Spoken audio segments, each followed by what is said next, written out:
Today is Saturday, April 18th, and last week we looked at a Jataka tale.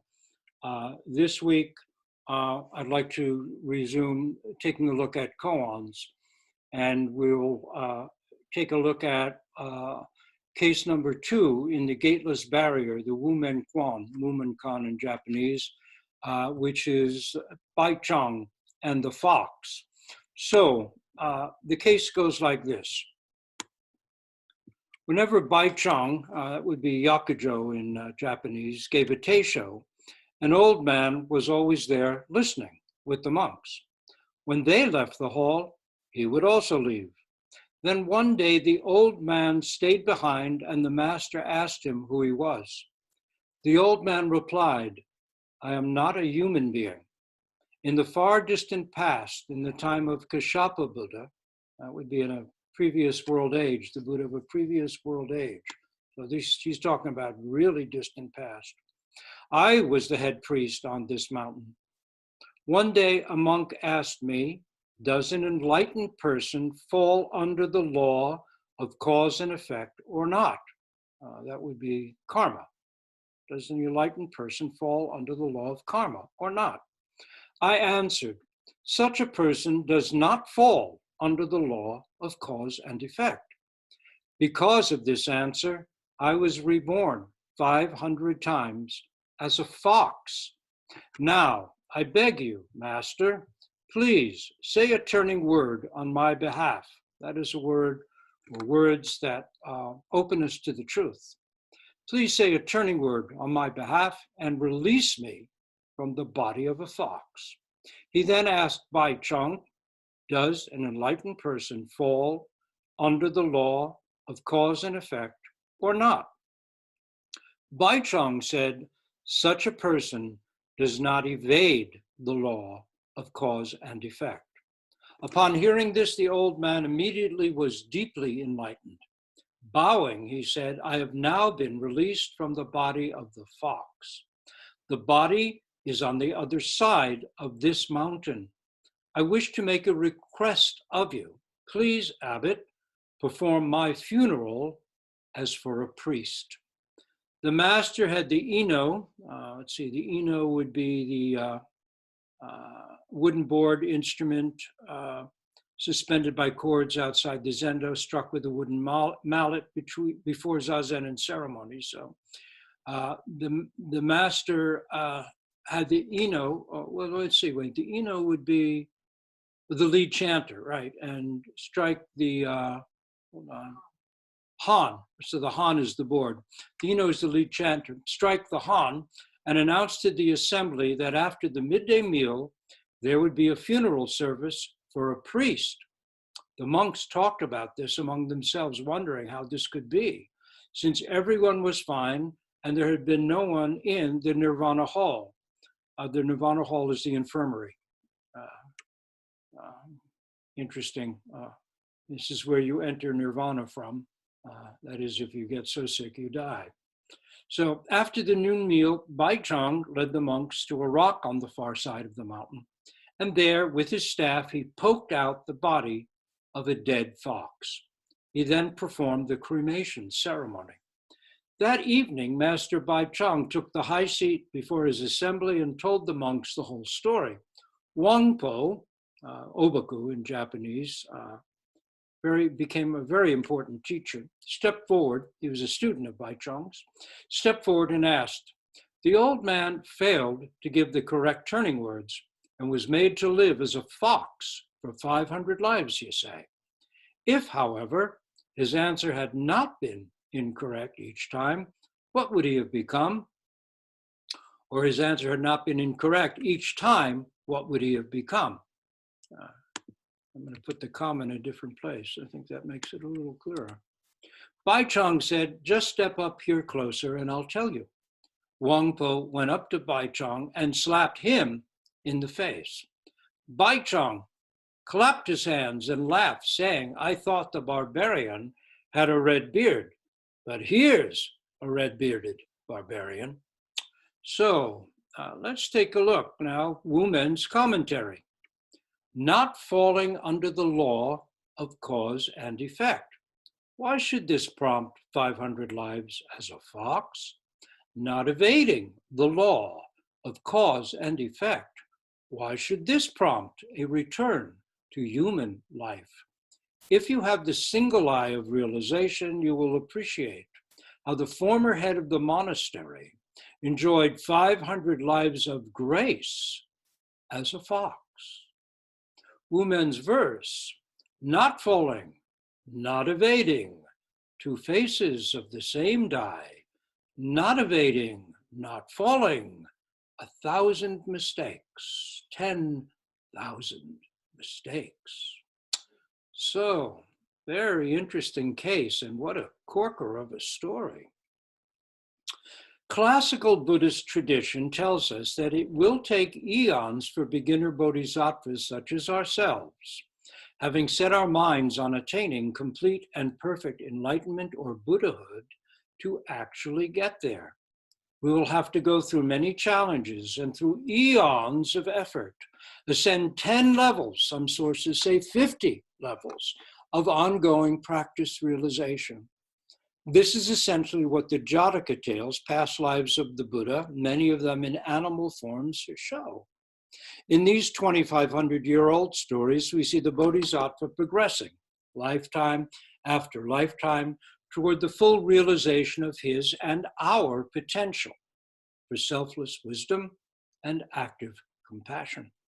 When my old teacher, Roshi Kapleau, would pass, or more accurately, perhaps confirm a student on their initial koan, he would point down to the edge of the mat the student was sitting on and say, "It's as if you've just gotten onto the very edge of this mat.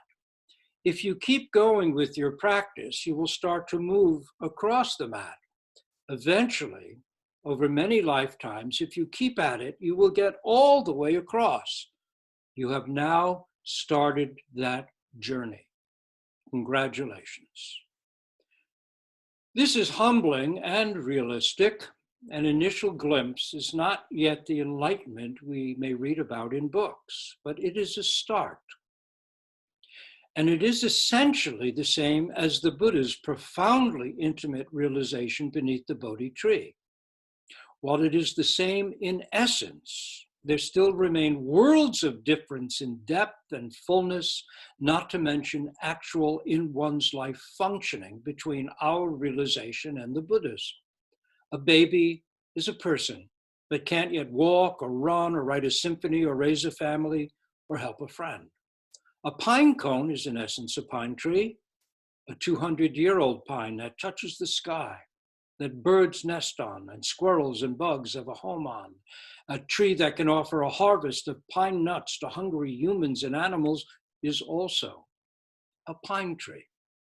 A drop of water is fully water, but it cannot assuage thirst, prevent drought, or support a boat. A finger painting by a kindergartner is a painting. So is a masterwork by Rembrandt, Monet, or Picasso. All are paintings, but worlds of conscious difference in skill and degree of realization separate the beginner's work from that of a master. Zen accepts the reality of effort, sacrifice, commitment, and time, acknowledging the intimate and dedicated work needed to mature a tiny initial insight into a deep realization capable of benefiting others and eventually all beings. Yet at the same time, it flips it over to show what? What is revealed? From the perspective of classical Buddhism, the answer does not fall under the law of cause and effect should be correct. Bodhisattvas go through many long stages until they are at last fully enlightened Buddhas, totally harmonized with the entire universe, no longer bound or limited, let's say, by cause and effect. So what's wrong? Why does this ostensibly correct answer turn the former abbot into a fox, not just for one, but for 500 lives? And what's so right about the answer? Does not evade the law of cause and effect. That releases the former abbot from his fox body. Additionally, we might well ask, is being a fox considered punishment? And if so, why? Why is that punishment? What kind of punishment is that? Once freed, the ex-abbot requests, remember this was guy in world ages past, had been the abbot on the same mountain. So he was actually named Pai-chang as well, most likely, because that was the name of the mountain. The ex-abbot, Pai-chang, ex-fox as well, requests that the current Pai-chang cremate his old used-up fox body in a funeral service for a priest. Now, when the monks hear of this upcoming funeral service, they are confused. No one has been ill, no one has died, so they rightly wonder, what priest is going to be buried? When the ceremony is held, they are even more bewildered. The master cremates a dead fox, and it's for this animal that they hold their priestly funeral service. But it certainly raises all kinds of doubts. A priest is clean-shaven, both head and face. He wears neatly pressed robes. A fox is wild and smelly, whiskered and furry. A priest is a human. A fox is an animal. A priest walks on two legs. A fox walks on all fours. A priest has no tail. A fox has a bushy one, and so on. In short, they're not the same at all. So how can a fox be buried as a priest? That night, Pai-chang finally tells the whole story of his strange encounter and Dharma exchange with a non-human being who turns out, world ages in the past, to actually have been the former head of the very monastery they're all practicing in now. Wangpo, obaku in Japanese, hearing this says, "You say that wrong answers led to the previous abbot's rebirth as a fox for 500 lives. What if he'd given the right answer? What then would he have become each time?" Wangpo is sharp. In fact, he will go on in time to become one of Zen's most accomplished teachers. With no pondering, no hesitation, he puts his finger on the central point. Where does the story lead? What does it mean that fox becomes man? Where is that headed? What then and why? Where did the Buddha's past life Jataka stories as human, non-human animals, trees, or superhuman beings lead? Where does the effort we put in of progressive Zen practice, advances on the path, koan after koan, breath after breath, precept after precept, sesshin after sesshin get us? Where does getting someplace get us? Doesn't this little tale of getting someplace end up flubbing its own deepest message? Wu Men will continue to hammer on this central point in a number of the cases he put together to form the gateless barrier. First, to case number 48, Kan Feng's One Road states, before you take a step, you are already there. Before your tongue has moved, your Teisho is finished. Though your every step is ahead of the last, you must remember the vast, all-encompassing crater. Pai-chang, Wangpo's teacher, responds with equal immediacy to his student, Wangpo. He says, "Good point. Come up here and I'll tell you how I see it." Do you remember the story of the gingerbread man? An old woman bakes a gingerbread man who jumps out of the oven and runs off. "Stop!" shouts the old woman. "But run, run as fast as you can. You can't catch me. I'm the gingerbread man," sings the new baked being. And off he goes. He runs past an old man who also tries to stop him. "I ran past an old woman and I'll run past you," exclaims the gingerbread man. "Run, run as fast as you can. You can't catch me," and so on. He then runs past a pig, a cow, a horse. The same happens with each. Then he comes to a fox. A fox. "I outran an old woman and an old man, a pig, a cow, a horse, etc., etc., and I'll outrun you too. Run, run as fast as you can. You can't catch me. I'm the gingerbread man." What? says the fox. I said, says the gingerbread man, slowing down and speaking a little more loudly, I outran an old woman and an old man, a pig, a horse, etc. My hearing's not so good these days, says the fox. Could you try again? The gingerbread man steps closer and repeats his tale more slowly and even louder, carefully enunciating each word. Just a little closer, please, says the fox. My hearing, you know. Stepping closer, the gingerbread man repeats louder still, I said I outran an old woman, an old man, etc., and I'll go snap. And that's the end of the gingerbread man. It seems that our story is headed here too. Only Wangpo opens his jaws first and snap. Teacher and student, fox and man, all swallowed, gone, gone, entirely gone. Hooray! Yet, why the celebration? He's just been slapped.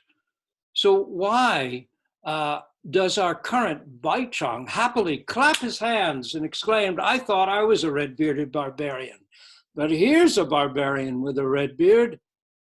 What does he mean? By the way, on that slap, to slap one's teacher would have shattered monastic norms. Traditionally, the slap is seen as a mime, not a physical wallop. And get this, Wangpo was quite a giant. He was said to be 7 feet tall, vigorous and imposing, while Pai-chang was a little skinny old priest, and an actual slap probably would have sent him flying. So this is mimed in Doksan. We don't slap the teacher. I'm saying this for many reasons, including self-preservation. So, is it better to be a human than to be a fox?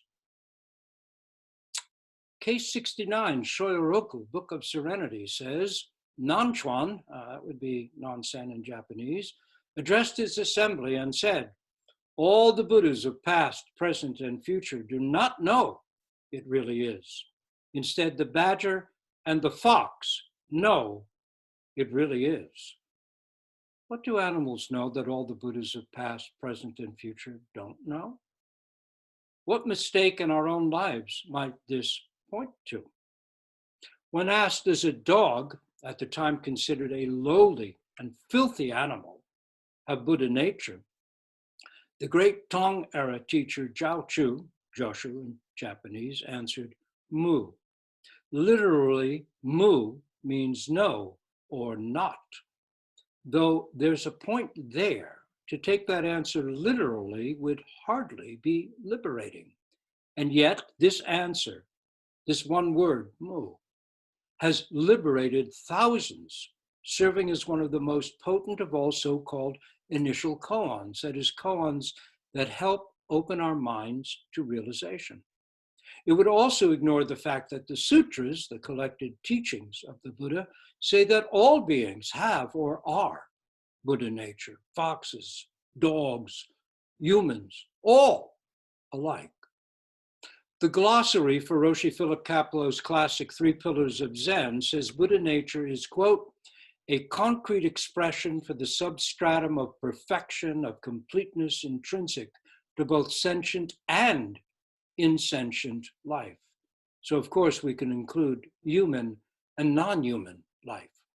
The Illustrated Encyclopedia of Zen Buddhism says that the word kensho, the term most often given to an initial realization, means seeing one's nature. That is, seeing Buddha nature, our own intrinsic, unstained, unself-centered nature, which, because it is so close, we usually cannot see, any more than an eyeball can see itself. But because we are it, nonetheless, we each have the intrinsic potential to awake to it. The Buddha, upon his own complete, full, and perfect enlightenment, of which nothing could be more complete or perfect, said, Wonder of wonders, all beings are already Buddha, fully endowed with wisdom and virtue. Only their dualistic delusions and self-centered preoccupations prevent them from attesting to it. Wu Men's commentary asks us to be clear, not falling under the law of cause and effect. Why should this prompt 500 lives as a fox? Not evading the law of cause and effect. Why should this prompt a return to human life? If you have the single eye of realization, you will appreciate how the former head of the monastery enjoyed 500 lives of grace as a fox. How does the answer does not fall under the law of causation, that is karma, lead to 500 births as a fox? How does the answer does not evade the law of cause and effect bring about a miraculous return to human life? How does a fox scrounging for its meals live its 500 fox lives? It's lives of grace. Isn't it just a stinky little scruffy fox out in the wild, out in the wind and rain? A few years back, I was driving south of Rochester, New York, heading for a rural school where I'd been invited to talk about my children's books and about writing and the imagination and to tell stories. As I drove along a hilly, green, tree-lined rural road, I saw on a little hill beside the roadway, there in the early morning light, a mother fox and her kits. She was sitting up, fully erect, silently, attentively watching over them as they merrily tumbled and tussled on the green hillside. Seeing them, I felt blessed. What is a life of grace? And how does the issue of grace relate to your life and mine, to our lives right now? Danon Henry Roshi told me that back in the 60s, he used to drive an old VW bus. Oops, excuse me. One night, while driving along a lonely rural road, the bus broke down. Upset and cursing, his plans awry, he started walking back towards the farmhouse he'd passed a few miles back. As he walked, he began to notice the stars shining overhead. He breathed in the rich odors of turned earth, of streams flowing nearby and of growing grasses. A nightbird called. Trees swayed and rustled in the breeze. As he walked on, it became one of the most beautiful nights of his life. The point of Zen practice, of Zazen, koans, Teisho, doksan, breath practices, is simply to help us realize the depth of our own lives right now. How is this ordinary life, with all its difficulties, anxieties, challenges, a life of grace? We may acknowledge and become truly grateful for the good things. We may even come to gratefully accept painful things. And helpful as such acceptance truly is, it may not be the central point. The daily ongoing practice realization of Zen, Zazen, Doksan, Sesshin, Zazenkai, can help us live our actual present life, complex and challenging and difficult as it can be, as a life of grace. How? How do we make this central point not just so many words, but an actuality that is intimately our own? How does such a transformation occur? What is its root? Wu Men's verse, not falling, not evading. Two faces of the same die. Not evading, not falling. 1,000 mistakes, 10,000 mistakes. Not falling, not evading, two faces of the same die. Why is that? What die does he mean? What is Wu Men pointing to with his concise summation? Not evading, not falling. 1,000 mistakes, 10,000 mistakes. What is the mistake at the core of all 1,000 or 10,000? A shorthand, really, for endless mistakes. Is this a philosophical puzzle to figure out? Or how might we be living it out right now? And how might knowing the essence of our mistake change the way we live? The brilliant Japanese writer, artist, and Zen master Hakuin, his dates are January 19th, 1686 to January 18th, 1769. Interestingly, he died the day before his birthday, who single-handedly revived Rinzai Zen and its koan curriculum, says at the conclusion of his song in praise of Zazen, the Zazen Wa song, this very body, the body of Buddha. He did not mean it symbolically, nor was he talking about the long-gone historical figure, the ex-prince who, with perfect enlightenment 2,500 years ago, became known as Shakyamuni Buddha, the awakened one. Nor did he mean, you are so okay just as you are. You need do nothing more, you happy, smiling Buddha, you. He definitely did not mean that. What then did he mean? In commenting on the fox koan, Hakuin says that the cremation of the fox as a priest is just as important as the conversation of the two Pai-changs. What's he getting at? A person is a person, and a fox is a fox. That seems clear enough. But is one better? If so, which one? Then again, what's wrong with being a fox? And what's so special about being a human being? Well, let's not be hasty. Classical Buddhism tells us that it takes tremendous effort, very good karma, and even a dab or two of what looks suspiciously like luck just to be born a human being. The Buddha says it's like this. A blind turtle swims in a vast sea. A board with a hole in it floats on that sea. Once every 100 years, the blind turtle swims up to the surface and lifts its head into the air. What are the odds that it will stick its head through the hole in the board that's floating randomly on that vast and endless sea? Those are long odds indeed. Why is this rare event so precious?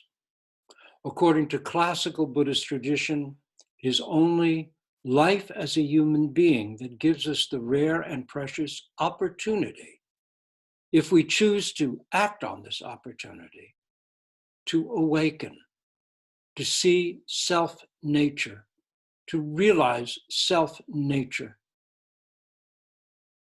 Of course, there is a bit of a hook here. Sand in the rice, as Zen puts it, thorns in the mud. What is it to be a real human being? How much work and effort and sacrifice does that take? If we look at it from the perspective of becoming a genuine human being, then the parable of the blind turtle certainly makes a lot of immediate sense. Still, one thing that's getting pretty clear these days is that human or animal, we're in this together. Whatever happens to one in time affects all, foxes, humans, mountains, rivers, the great earth, all of it.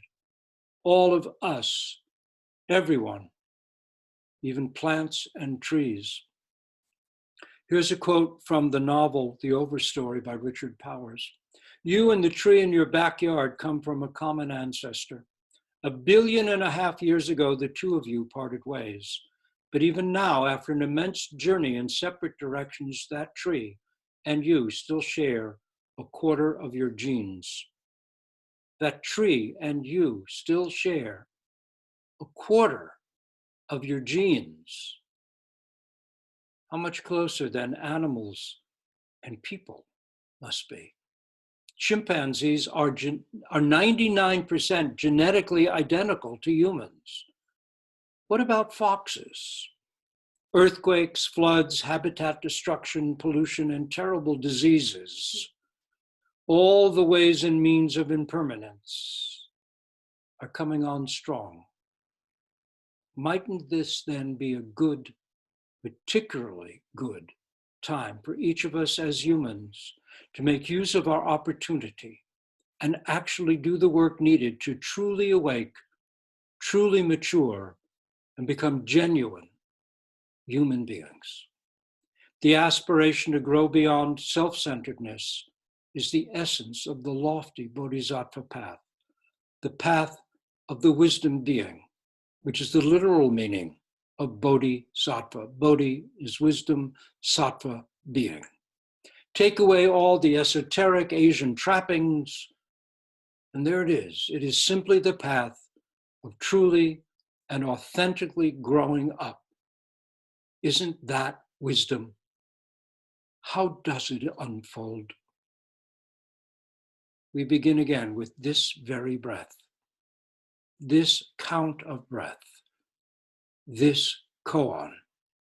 There is a moment in which Zen tradition and our own precious human life become intimate and real. That rarest of times is always now. We'll stop here and recite our great vows for all.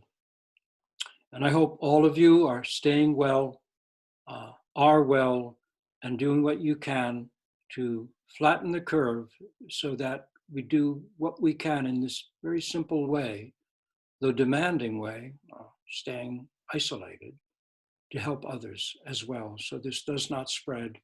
And we all come out of this with health and hopefully into a world which we can move with greater responsibility toward reality and do what needs to be done to live well on this earth. So foxes and humans all together will recite our great vows for all.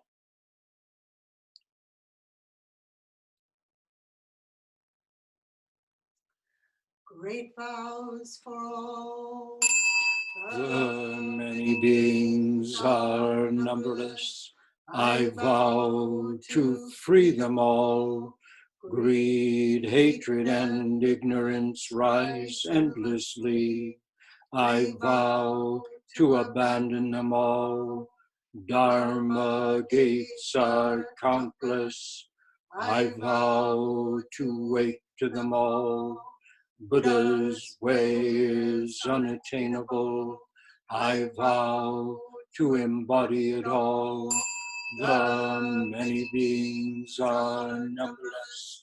I vow to free them all.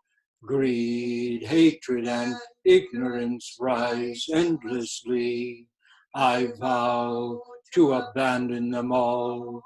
Dharma gates are countless. I vow to wake to them all. Buddha's way is unattainable. I vow to embody it all. The many beings are numberless. I vow to free them all. Greed, hatred, and ignorance rise endlessly. I vow to abandon them all. Dharma gates are countless. I vow to wake to them all. Buddha's way is unattainable. I vow to embody it all.